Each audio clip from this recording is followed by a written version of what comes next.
Oh, Yeah. okay. Oh, this is the where they get married and shit, right? Exactly. Yes, yes. Okay. The Yeah. very Yeah. end of it, you see a scene where they're getting married. Yep. Yeah, okay. All Secretly. right. All right. Let me push the buttons. Way to Ready? spoil it. Dude, where's my button? Welcome to the Rebel Alliance Briefing Room. Please visit our website, https://rablejohansen.us. There you can find links to send us feedback. Connect to us on social media or instructions on how to load the podcast onto your device. I'm Kyle John Johansson. This is Andrew Scott Sutton and Rick Ross Bosley. Yeah, Rick. It's time to talk Star Wars. Hey, we got the whole crew today. Today we're reviewing a Star Wars sequel movie, The Attack of the Clones, Episode 2. So we'll be reviewing that and asking for feedback several times. And we're going to do an unboxing too. So the unboxing is coming up pretty quickly. I think you're all going to like the unboxing. It's a different you're one. unboxing my knee? Yes, we're unboxing your knee. No, we're not doing that. We're cutting the knee part out. Oops. Is that too soon? I don't care. Sorry, I'm pulling up something here and it's not where I want it to be. Look at that microphone. Look at that microphone. Yeah, look at the microphone. Go Royals. Where? Go Royals. No. I just thought I'd say it. Yeah. Since they're going to playoffs. Made the playoffs. Baby. Sorry, I gotta pull something up that I forgot to pull up. Just take me a second. Wikipedia. A blue foamy microphone. Yeah, it's so I don't spit as much or make spitting noises or something. I don't know. The shelves are kind of full behind you. Yep. Always been the ones behind me have always been full. Here we go. I'll turn down my TV because I know you'll probably say it's interfering. So, okay. I scored my first Funko Pop, Scott. Yeah, he did. He bought one somewhere, Maryville or something. Yeah, Maryville. A Grogu and the Rancor, man. It's a big one. All right, so we did that. So, okay, let's do this button here. All right, we're going to beg for feedback right away. We got feedback at kylejohansson.us.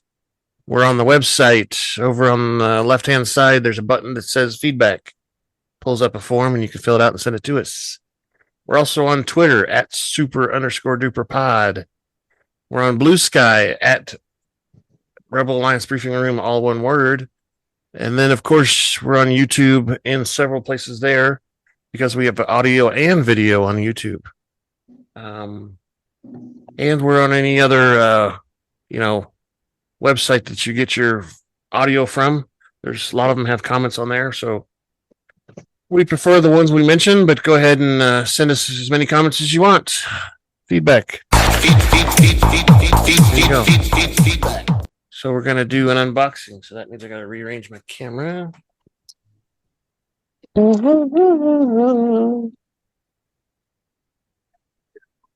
Careful, Scott. He's pulling out a knife. Whoa. I know, right? Are you certified to do this, sir? Are you certified to do this again? No. Now we have a special treat. It's unboxings. Yeah. Oh, no way. Here's the knife. Oh, you see it? Oh, there it is. Oh, it's a letter opener. Just a letter opener. Stole it off some teacher's desk, probably. Don't hurt yourself. All right. Well, you see, there's a preview. I like it. Gotcha! Yeah. It's good old Jar Binks. Me like it a lot. He's number Ah! 700. 700. Wow. You must. Yeah, I don't think they have like. Well, they do. I guess they do have numbers below 100. I guess, but anyway, here's the side. Jar Jar Binks, number 700. There's the back. It's got the Anakin Skywalker, little kid, Obi-Wan Kenobi, Mhm. Watto. Padme Watto. So this one is probably episode 1. So this one's from the episode 1 version of him. Here's his. He's got one of the bombas. Bomb things. Bombas. He's got a blue ball. Bombas. Blue balls, number 700 again. So there's the top. And like we did last week, let me get this back. Oh, Ah! What is that? yeah, exactly. So last week, what we started doing was talking a little bit about the subject of the unboxing. And Jar Jar Binks is an Olita Gungan who is from the Midrim Territories planet of Naboo. All right. He 32 before the Battle of Yavin is when we first see him, and Boss Nass has banished him from the main city or whatever you want to call it, home of the Otagunga, an underwater city beneath Naboo's Lake Patagonia. He crashed his personal submarine, is why they kicked him out, is what it says, for exile.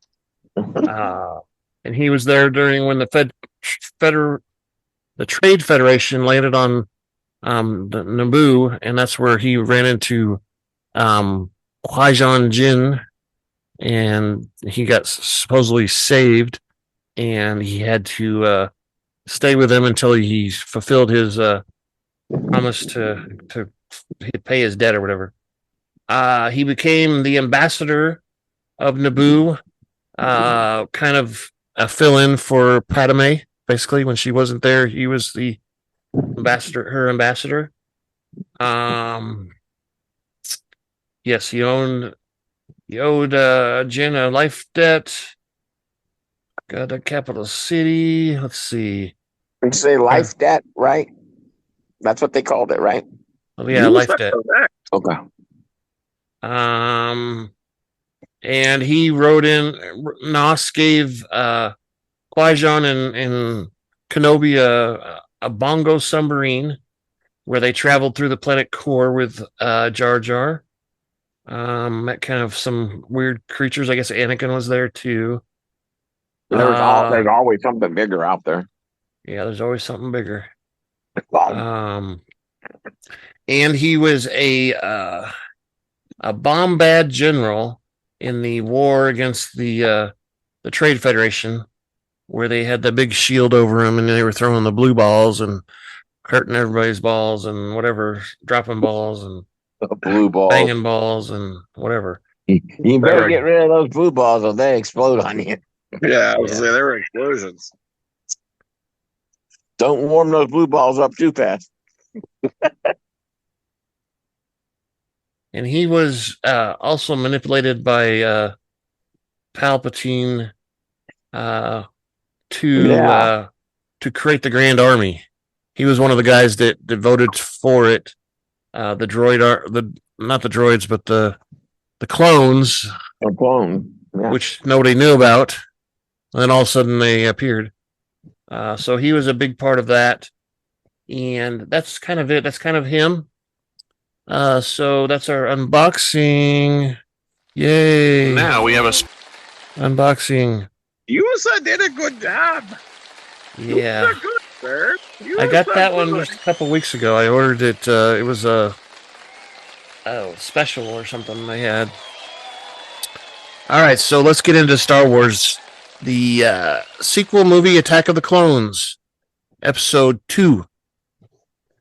So originally, it was released on May 16th, 2002, and was 142 minutes long. The budget was 120 million, and the timeline in Star Wars time is 22 before the Battle of Yavin, which means it's basically 10 years after Episode 1. Did we go see these together? I don't know. Maybe. I mean, these have been out for so long. 2002. I don't know what I was doing back then. I was here in Kansas City because we moved here in 2000. Yeah. So we might have gone to them. Oh, I don't know. I don't know if we did because I would have been with bitch and yeah. Yeah, maybe. Well, I'm I don't sorry. You might have to bleep that, but I don't care. Nah. 10 years after the Battle of Naboo, the galaxy is on the brink of war. Jedi Master Count Dooku and thousands of systems threaten to secede the Republic.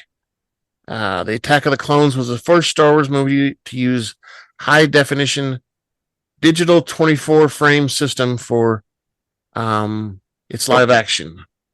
The film was a success, grossing over 600 million box office worldwide. And I think that's just back in 2002, 2003 year time. It's not ever since then, so it's made a lot more money since then. This is also the first time that... How do they make money? How do the actors keep making money off of it since it's on Disney Plus? They get a little bit, but I think they get most of them were smart enough to get money from paraphernalia like the toys and the dolls and the bobbleheads and stuff. Bobbleheads, yeah. And some of them got a lot of money. I mean, the first 3 movies they didn't pay them a lot of money, but after that they got paid pretty good. Yeah. Okay. I just wonder how Disney Plus handles that crap. It's a good question. I think, obviously we pay them Disney Plus every month, so I don't know how they split that money up, honestly, but there is a version of Disney Plus now that is a lot cheaper but it has ads that pop up every once in a while. Kind of like you see sometimes on Netflix. Sometimes you see those, but or YouTube. So anyway, this was the first Star Wars film that did not earn the highest sales for that year. So all of them before that were the highest grossing film of the year. Attack of the Clones ended up being 4th behind Lord of the Rings.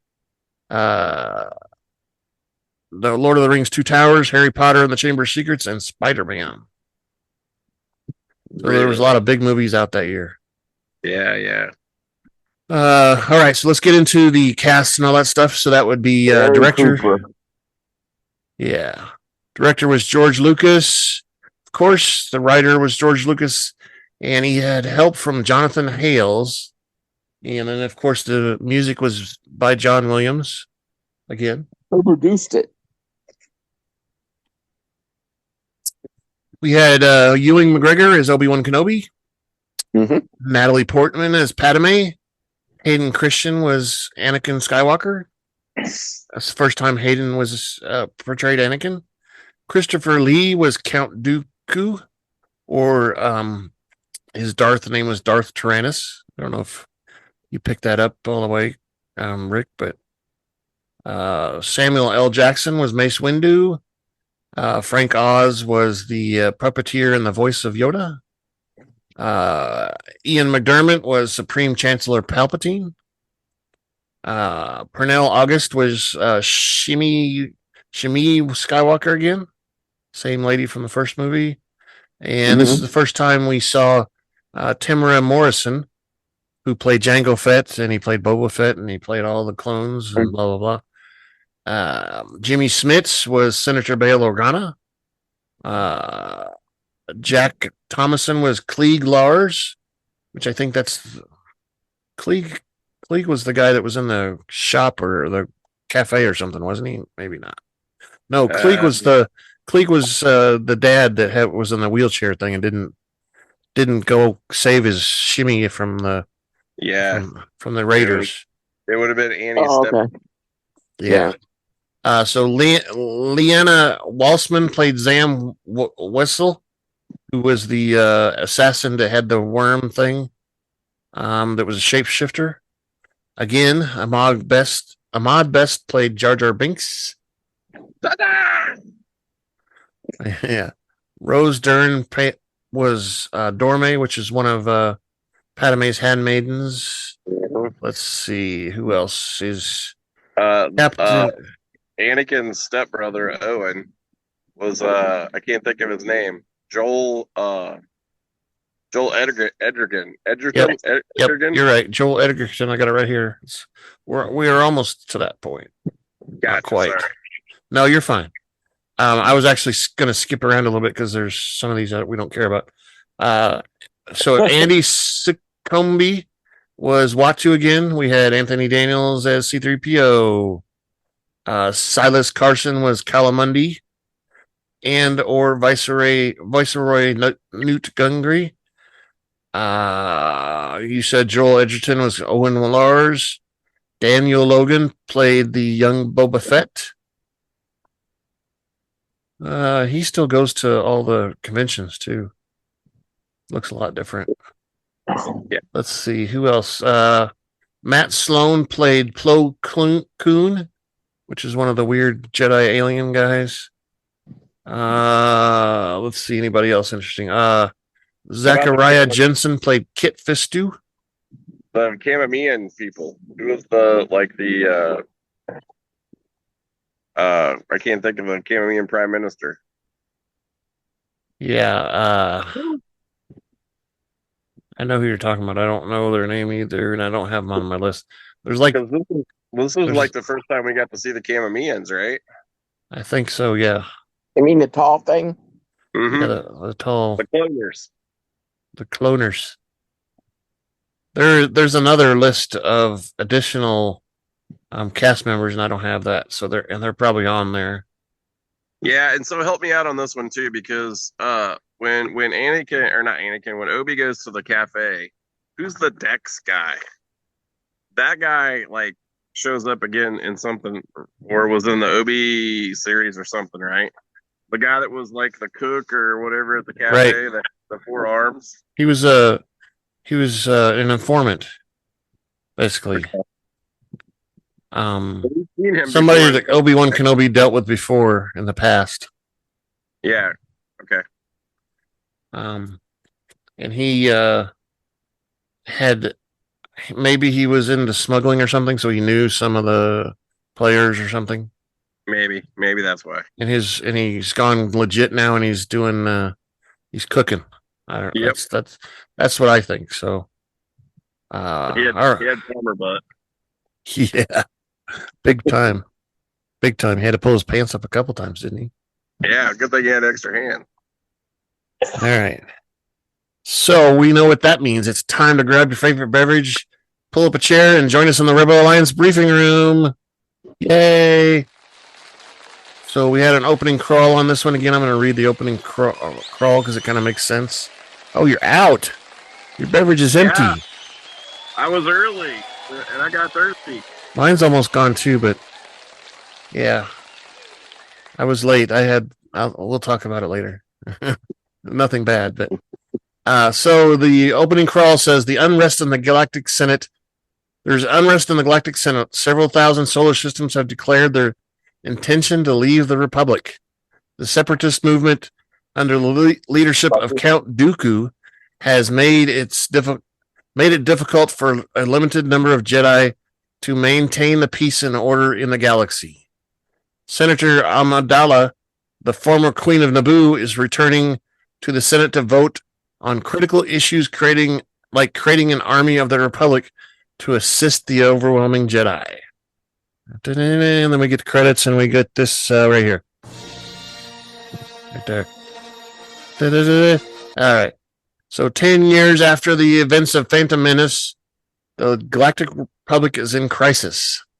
A separatist movement led by Count Dooku, with the alias of Sith Lord Darth Tyranus, is threatening peace, causing the Galactic Senate to debate a military creation act to form a standing army for the Republic's protection.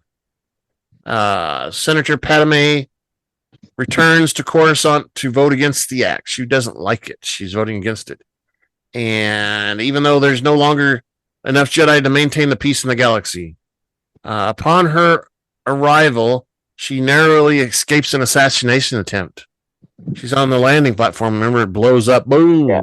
And it actually kills one of her stand-ins gets killed. And she feels guilty because it should have been her, she said.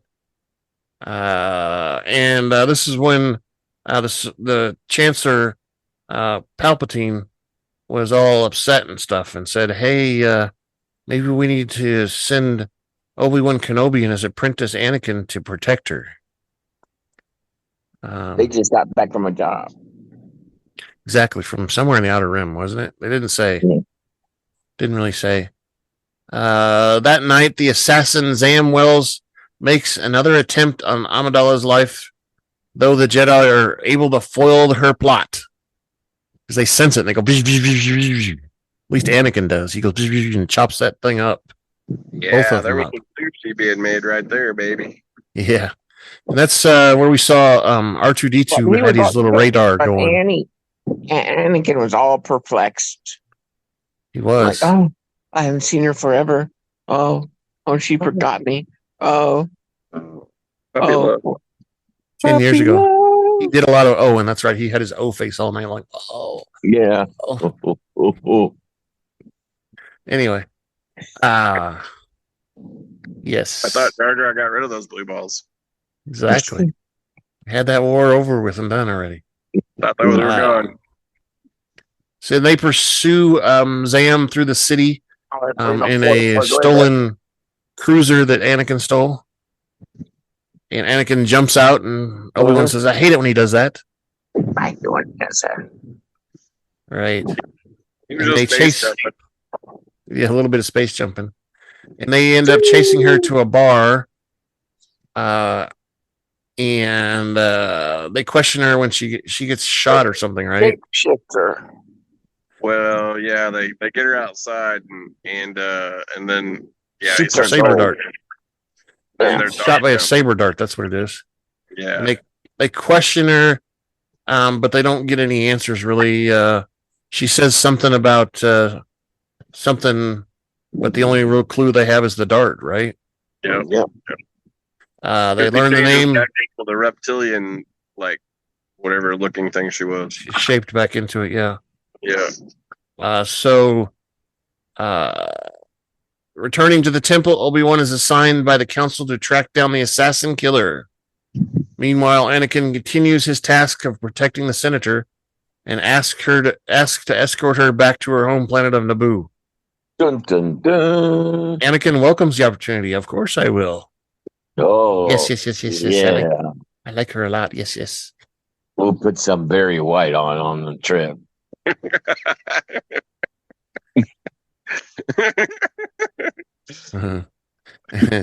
Anakin is very frustrated and angry about Obi-Wan's criticism at this time too, because Obi-Wan gives him lots of, hey, you need to watch yourself and only do what I've ordered you to do, and he wants to branch out on his own and stop being under the watchful eye of Obi-Wan Kenobi.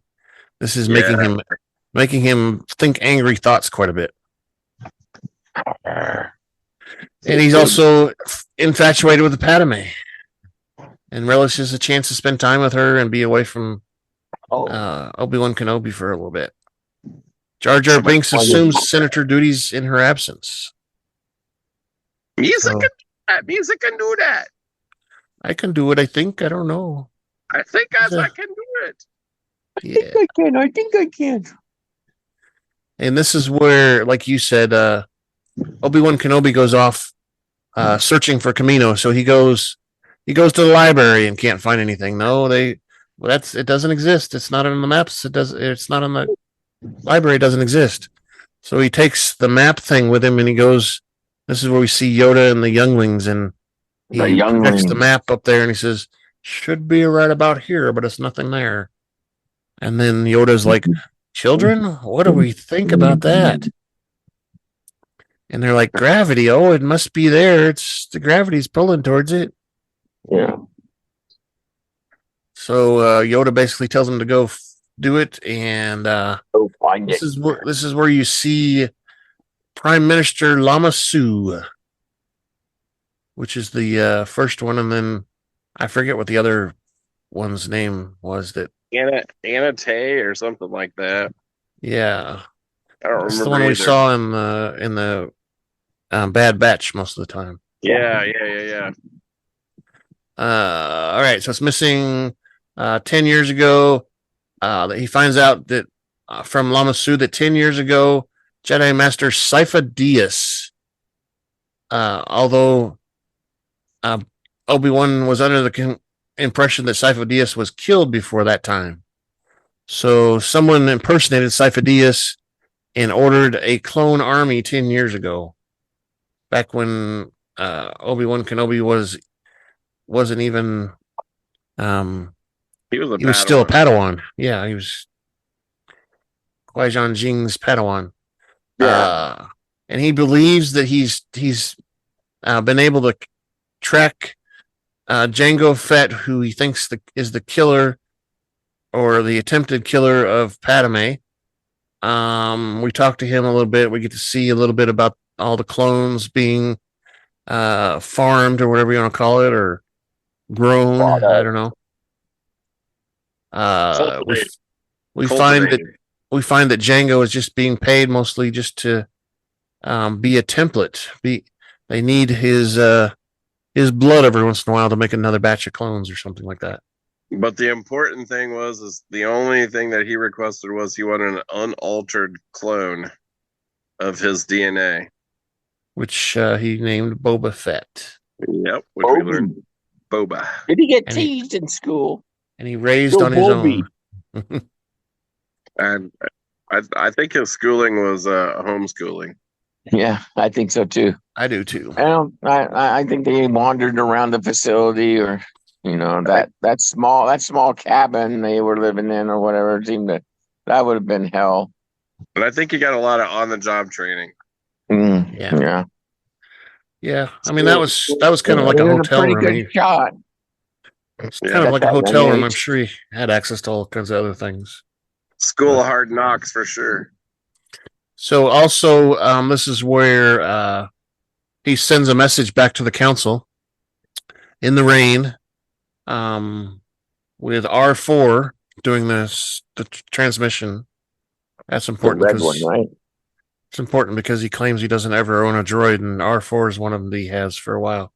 Anyway, R4 and him, and then he sends it back. They tell him that they want him to apprehend the supposed killer, Jango Fett.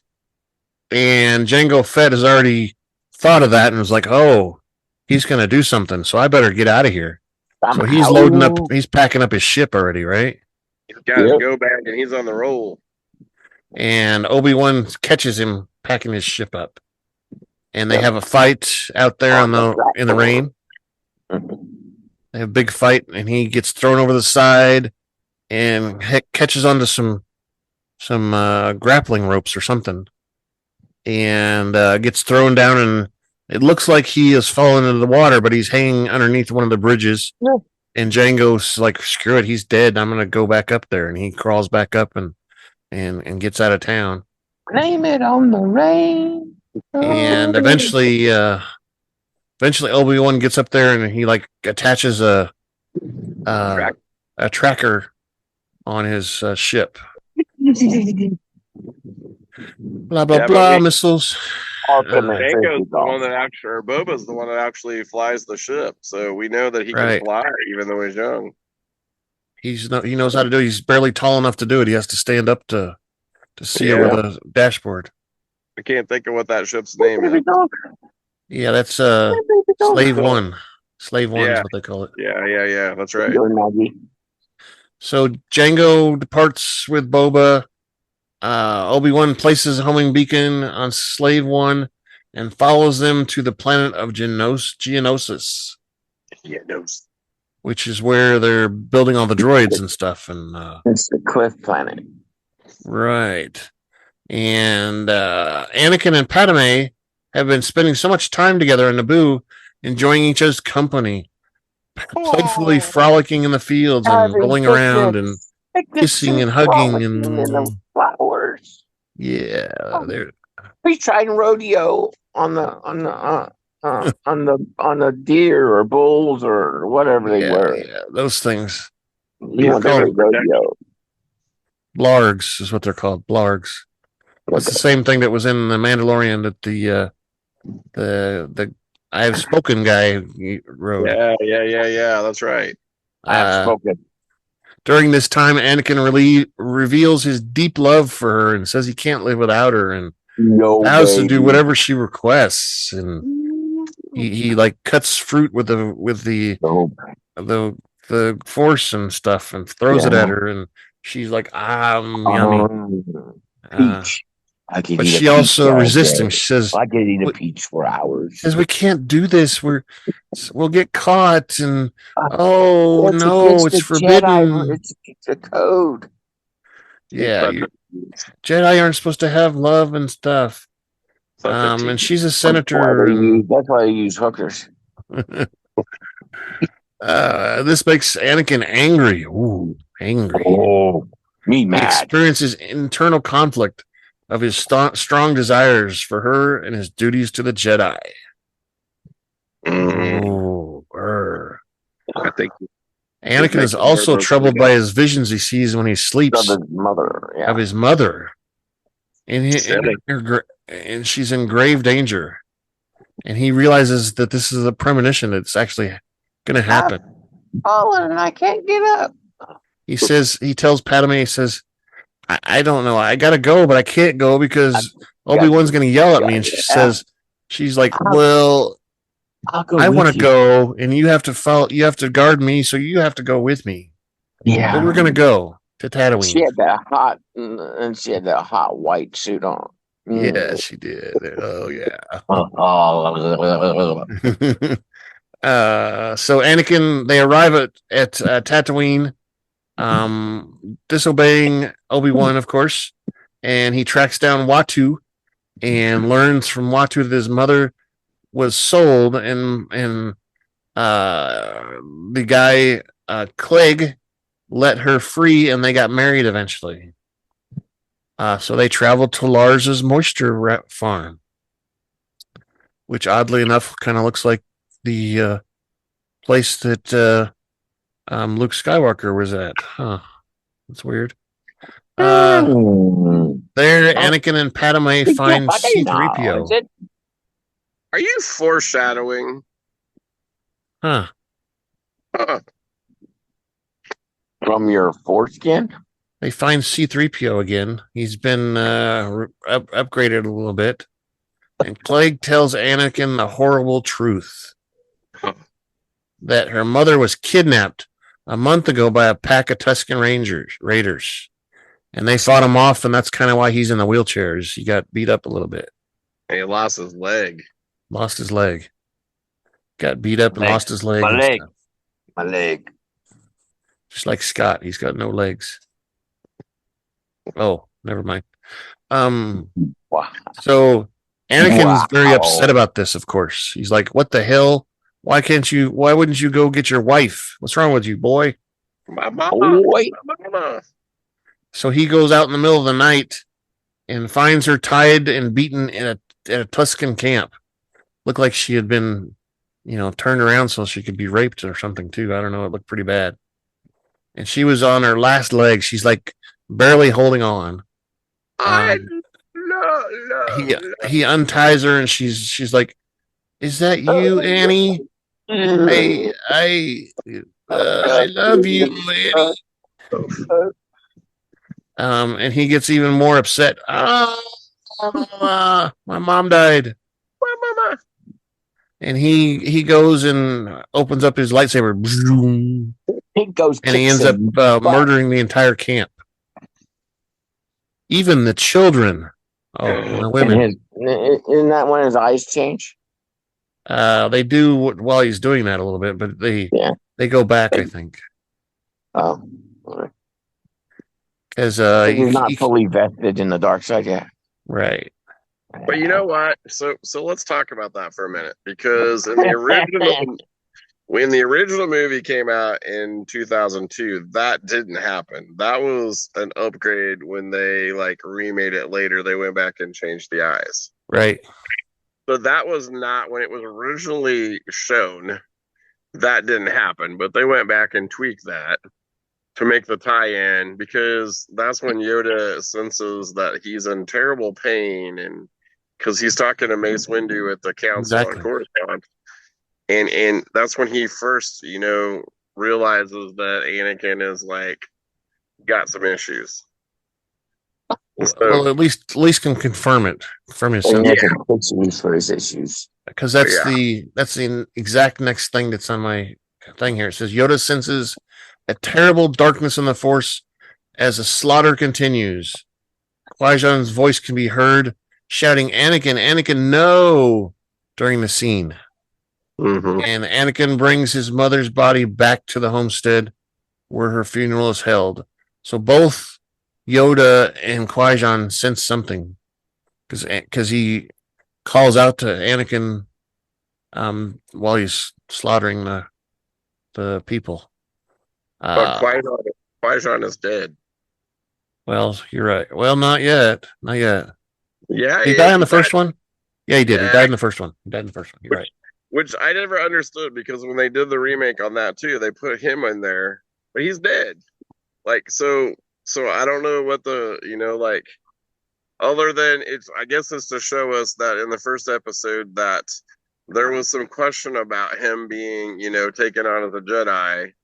And Qui-Gon basically said that he would help supervise with Obi-Wan, because he knew that there was something with Anakin that he didn't quite, whatever. So right. So also Qui-Gon's the first one that, he's the first one that discovers the thing where they can become the Force ghosts. Mm-hmm. Oh, he's the one that does that, and Yoda references that, I've got a friend that has shown me some new things that you can learn and stuff like that. That I want you to study on when they end up taking Luke Skywalker and splitting him up and stuff. Anyway, that's the Revenge of the Sith movie, but yeah. So basically, when they redid it or upgraded or whatever you want to call it, revised it, that's how they could incorporate some of that stuff into canon then, by putting it in there. Right. Exactly. Gotcha. Makes sense. Exactly. So they hold a little funeral and stuff out there in the desert, and Anakin's still pissed off of everybody, but he's still got the growly look. I can't believe you let her sit there. But he still got the hot girl. You lazy ass Lars guy. I know. You killed my mom. Exactly. It's all your fault. You killed her. The message couldn't get back to the ship. Oh no. Then they flash to Geonosis, where Obi-Wan overhears a meeting between Count Dooku and the leaders of the Commerce Guild. Uh-oh. Rick clicked off on us. No, I'm here. I just had a message pop up, and I had to double check out who it was. Oh, okay. So Count Dooku is talking to the leaders of the Commerce Guild. We hear the techno droids, and then we have Newt Gunray, and they talk about ordering the assassination of Amidala. Why can't we kill her? What's wrong with this stuff? Why isn't she dead? And then we find Obi-Wan Kenobi transmitting back to the council again. He says, hey, Anakin and Padme's ship, he has to route his message through their ship. And he can't find it, and then he realizes they're on Tatooine. Doing there? And while he's doing his report, some droidicos capture him. We see it in the video that they play back later. So he can't finish his report. And then the Jedi Council knows of Dooku's army, because that's kind of what Obi-Wan said. Mace Windu leads a battalion of Jedi to Geonosis. Beknownst to them, Anakin and Padme also make their way there to rescue Obi-Wan Kenobi. Meanwhile, Representative Binks calls for Chancellor Palpatine to be given emergency powers. See, this is where he takes his where he does his little thing, and he calls for the recent discovered clone army to go into battle. Yeah. Back on Geonosis, Count Dooku tries to persuade Obi-Wan Kenobi to join him. He says the Jedi are corrupt, and what I'm doing is better, and you need to join me. You need to join me. And he warns that Darth Sidious is now in control of the Senate. And he's like, "What? That's not right. How can that be true?" He says the Jedi would know by now if that was the case, because we do all this meditation and stuff. We should know by now. Anakin and Padme arrive on the planet, but quickly are captured by Jango Fett and sentenced to death. They go into this chariot thing, and I love you. I thought we weren't going to do this and stuff, and she's like, I can't stay away from you. I need to kiss you. But they're sentenced to be executed, and they join Obi-Wan Kenobi in the Geonosis arena, where they are tied up to these high stand things with chains and stuff, right? Ooh, and she's pretty hot too. Count Dooku, Gunray, and a bunch of the separatists and Boba Fett and Jango Fett are watching the execution. The trio is forced to battle a Reek, a Nexu, and an Alakay while they're in chains. Ooh, I never knew what those things were called. Which one's which? Which one's the praying mantis? It doesn't say. Oh. Usually there's a link that I can click on that'll show me what they are, but it doesn't say. Gotcha. I could look them up, I guess, if you really want me to.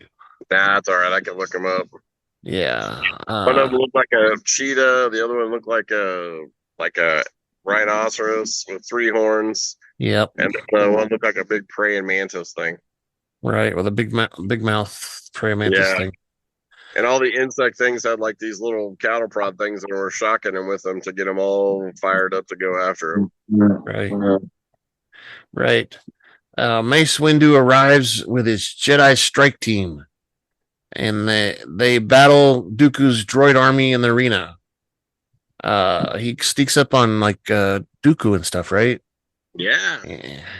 I thought Dooku was supposed to be some badass Sith guy, but he didn't realize that Mace Windu was right behind him. Right. He must have been wearing his sneakers. He had his shields up. Upon seeing so many Jedi in one place, Jango Fett jetpacks to the arena floor and engages with Windu. After a short struggle, Windu manages to chop off his head, and it goes rolling. One of the jetpacks malfunctions and explodes somewhere off in the distance. Blah, blah, blah. Droid army advantage, and then we see... eventually we see Boba Fett down on the ground holding his dad's head, going, what the hell? Where's my dad? And he was going to head out. Yeah, he's going to head out. And then, unexpectedly, Yoda arrives with a clone army. What? Where'd these guys come from? We almost lost. And Yoda arrives to save the day. As usual. That's probably why he's the Grand Poobah Master, whatever, in the council, right? Yeah. Well, not yet. We got some surprises coming up with Yoda. Yeah, and they have another battle, and they basically they fend off all the droids and stuff. Okay, we get a lot of people killed also. So here's my question. Which one of the characters was that Yoda was with the yellow? That's not Cody and that's not Rex. It's the yellow one. Who's that one? Crap. The Wolf? It could be Wolf, yeah. I think Wolf was the one that was Yoda's commander. Because Obi-Wan Kenobi was always with one of them, and Anakin was always with one too. Anakin was with Rex.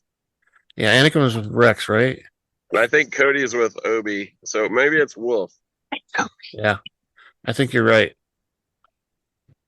That sounds right. But we also see a lot of the Jedi killed. We get this is where we see a lot of them. The one with the tentacle hair thing, he gets killed. And, the guy with the cone head, he gets killed. Calamundi gets killed. Yep. And then there's a battle outside too, as the droid or the clone army, they move outside of the arena and they start attacking the ships. The Confederacy is trying to escape in. The Trade Federation. Right. The Trade Federation. And the clone army gains an upper hand, eventually leads the droid army to retreat. And Count Dooku escapes off on his own with the plans to a Death Star that were handed to him by one of Newt Gungray's people. Yeah, he escapes, but all of a sudden Obi-Wan and Anakin say, "Hey, look who that is! It's Camp Doo-Doo. If we get rid of him, we can end this war today. We've got to." But Padme's with him, and she falls out while they're in pursuit. And Anakin's like, "Stop! I can't leave her. We gotta go back. Oh my God, I gotta go back." And Obi-Wan finally convinces him. He says, "What would she do?" Right? Yeah. Duty. And this is also where once he's convinced, Anakin's like, "Hey, attack the pillar at the top there, and it'll destroy the whole thing." And Yoda uses the this is Dooku is in his little lair trying to escape with his ship, and Yoda catches up with him, and they start throwing stuff at each other. Well, you skipped a whole lot because Obi-Wan and Anakin against Dooku or whoever that is. Yeah. You're right. I skipped that part. You're right. Count Dooku. So, Count Dooku gets the plans of the Death Star. He escapes to his little lair area, and Obi-Wan and Anakin track him to the secret lair where they engage in combat. There you go. Yeah, there you go. And unfortunately, they're no match for Dooku because Annie loses his arm. Yeah, he gets his arm cut off. They throw pillars at. He throws pillars and stuff at him, and shoots out the fire, the flames. Force lightning comes out of his fingers. Yeah, we get to see that. And he injures Obi-Wan and cuts off Anakin's arm, like you said. Yeah. Then suddenly, when they're both on the ground, almost look like they're dead and stuff, and Dooku starts to start packing his ship, Yoda shows up. And we have a big battle with him and Yoda. It says Dooku is about to escape, and the two masters of the Force go head to head using lightning and so Yoda attempts to topple a pillar, and then Dooku throws a pillar that's going to land on top of Obi-Wan, and Yoda's like stopping it so it doesn't kill him. And while Yoda is doing that, unfortunately, Dooku is escaping in his solar sailor. He flies into an industrial sector of Coruscant and meets up with his master, Darth Sidious, who is pleased that the war has begun as planned. And we're like, planned? What? What's going on here? Because it leads us to believe that Sidious is behind everything. In the temple, Obi-Wan and Mace, Windu, and Yoda ponder Dooku's warning about Darth Sidious controlling the Senate. And Yoda Which hesitates to believe it. Are led to infer, or we're actually we don't ever actually see him. I guess we do actually. It shows his face that we realize it's Palpatine. Right. Couldn't remember if we did see his face, but I remember that's right. It shows enough that you can realize that it's Palpatine. Exactly. He's got the hood up, but you get to see part of his head and stuff. And yeah. So going back to what we said earlier, so we are basically as a watcher to infer that Palpatine, or someone in Palpatine's employ, pretends to be the Jedi Diaz to set up the clone army with the Camomeans. Right. Either him or someone else did it. Yeah. I think we actually find out in the next movie who it was. Maybe, I don't know. I don't remember, but we discover that the plans have been in the works for 10 years, roughly. At least, yeah. Yeah. And that's the Death Star is on the disc, which is the same disc that we see in Rogue One. I'd stop and think what it was. Yep, exactly. Yes, it is. And I kind of, at this point, like, well, maybe he's been behind it since way before that. Maybe he orchestrated Anakin, becoming a Jedi, or Anakin something. I don't think at the time I had thought that Palpatine might have actually used the Force to make Anakin become alive yet. But when I had gone back and rewatched it at a later time, that's like, oh, okay. It came to me much later, I think. I thought Palpatine was behind some of the stuff, but I didn't think he was that much behind that much stuff until later. I can see that possibly, but I don't know. I think he sees Anakin as the young Annie and sees an opportunity to be able to infiltrate that way. I don't know that maybe he did. Maybe I'm wrong, but I don't see him going back before Annie being born and setting that up. But I see him once he meets Annie as a young kid in the first episode, totally seeing a way to, hijack the Jedi and infiltrate the Jedi to set up the plans. Well, I mean, we gotta go back to episode 1 and remember that Shmi said that she didn't have sex. She just became pregnant. Yeah, it's true. I mean, immaculate conception. Yeah, could be. So I don't know. That's maybe it wasn't Palpatine. So who was Palpatine? The Sith. He was the acolyte under who? Darth who? Who comes before him? Darth Plagueis the Wise. And that's the one that the one that we see in the acolyte, right? Isn't that the one Possibly. that we were led to believe that was him? Yes, they never say officially, but yes.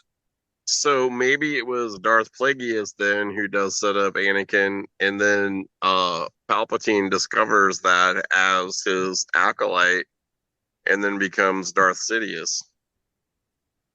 Now he was already Darth Sidious. He just got rid of Plagueis. Well, I know, but yeah, he is in on it, and now he's the one that because Plagueis started the ball rolling, so to speak. He's the one then can put the ball into play with Anakin. Like Plagueis was the one that studied all the dark things that he talked about, where they could bring people back, or they could after someone was dead, they could make them rise and all that stuff. He's the one that studied all that stuff. Probably learned it from the witches, would be my guess. Well, but we also know from the acolyte about all of the the virgins or whatever. So he would have been around during that time and been able to gather that information about exactly. about that. So yeah, there's some tie-ins. So they're back at the theory that has some support. Yeah, I think so. So they're still contemplating, a Sith Lord controlling the Senate, and he doesn't think that they're capable. He and Windu agree that they should nevertheless closely monitor the Senate. Meanwhile, Palpatine and a number of senators, including Bail Organa, oversee the launch of the massive clone army forces. And then we see back on Naboo, Anakin with his mechanical arm and Padme hold a secret wedding with C3PO and R2D2 as the only witness. And then the credits roll. Bless you. Sorry, it's coughing. It's the allergies are catching up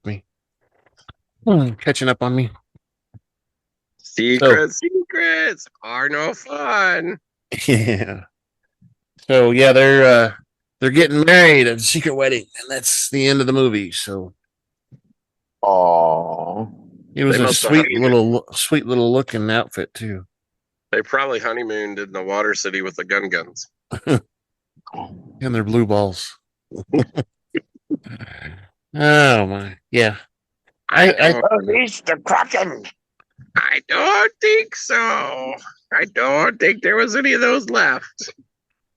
think that was a pretty good movie. I thought it was. I personally, and this is with me watching these multiple times, I personally think that the Phantom Menace was a better movie than this one. This one I thought was kind of it kind of jumped around in a weird way and stuff, and I didn't really like that as much. And I felt like after watching many times that they made this movie to fill in a lot of the gaps that they had. It was kind of a filler movie, is what I'm trying to say. Well, it was long. I think it's like, what you say, it was almost 3 hours long, right? It's 2 hours and 40 minutes or something like that. Yeah. So it's pretty long and covered a lot of stuff. I could have done without the 20 minutes of Anakin and Padme rolling around on the grass. Yeah. It could have been 10 minutes maybe. Yeah. Wow, that's a long time. I mean, there's no skin, so 5 minutes maybe. Uh-huh. Damn, you guys are good. 5 minutes. Shit. They don't have they don't circumcise anymore, so.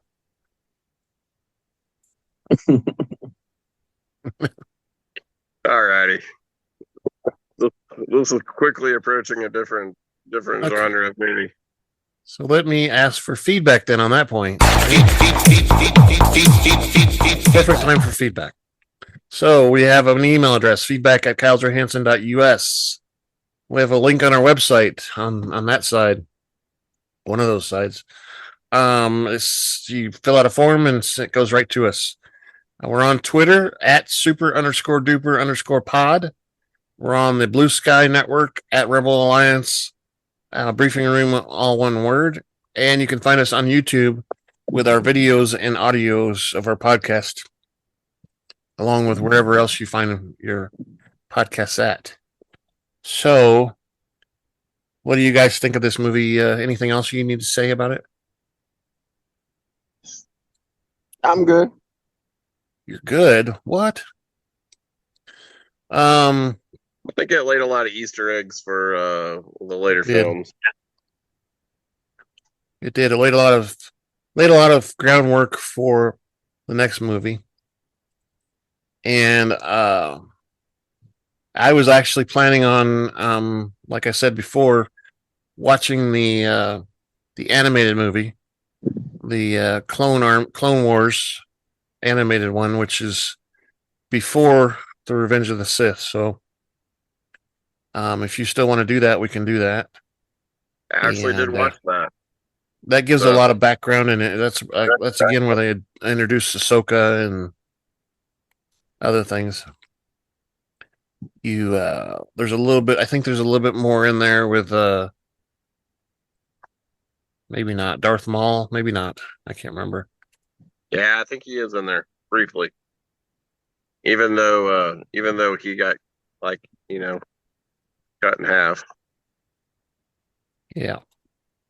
there's a lot going on in the animated movie a little bit. I think it is a perfect tie-in for the next movie. And I keep telling you, Rick, you really should watch the animated series too. The animated series has got so much lore and everything in it. It's crazy. It talks about where the mother and the father of the Force and all this stuff. It tells you almost everything you've ever I've started had questions about. I just can't find the time to get it all done. Yeah, there's a lot of it. There's I think six seasons, right?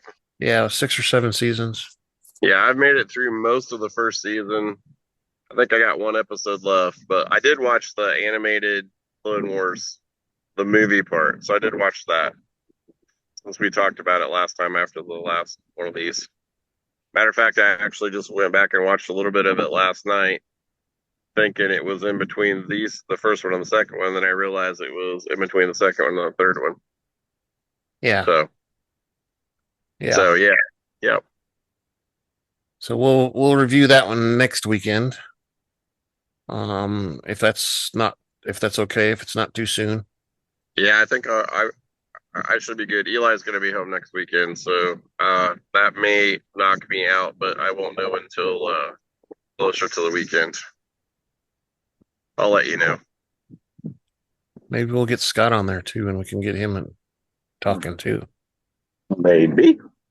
Yeah. He's All gonna right. Depends on how drugged up I am. He's gonna need some time. Need some time. I have to knead the bread. Yeah, well, you can break out of that joint. All right. I want to push the outro then.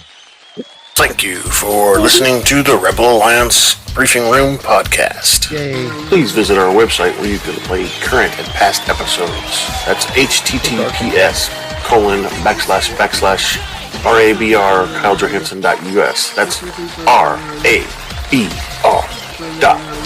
KyleJohansson.us. On the left-hand side is a navigation menu. You can use this to learn how to load the Rebel Alliance Briefing Room podcast on your Android or Apple phone and tablet.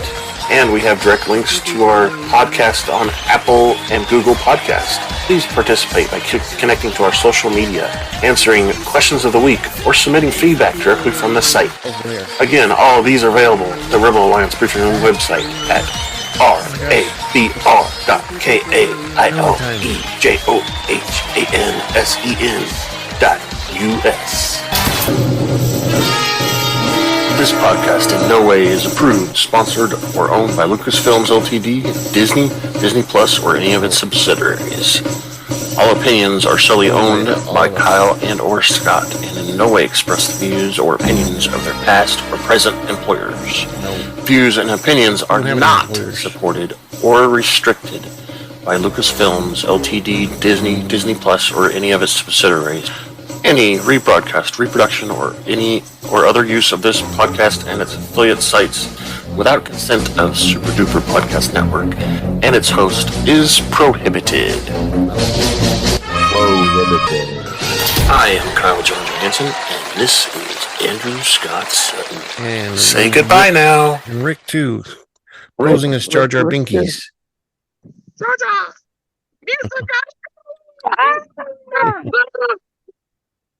And let's go ahead and stop